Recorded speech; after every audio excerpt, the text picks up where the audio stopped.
Aujourd'hui, Sébastien Ollert est seul. Mais depuis le début de ce mois de février, ils sont 2 à faire partie de cette nouvelle unité. Première mission pour ces policiers municipaux, s'entretenir avec les élus pour définir les missions prioritaires, mais aussi aller à la rencontre des commerçants et des habitants qui semblent apprécier cette nouvelle présence rassurante.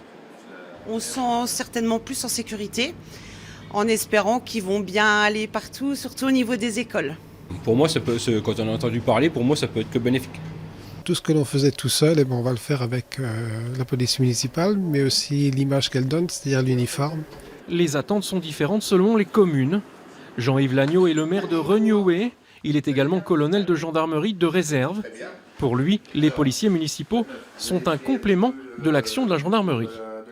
Maintenant, la gendarmerie a des systèmes d'intervention, a sur le département une dizaine de patrouilles. Cette dizaine de patrouilles, elle ne peut pas être partout en même temps. La police municipale peut intervenir en premier jet sur un événement en attendant l'arrivée aussi de la gendarmerie. Elles sont 13 communes à avoir adhéré au service mutualisé de police municipale.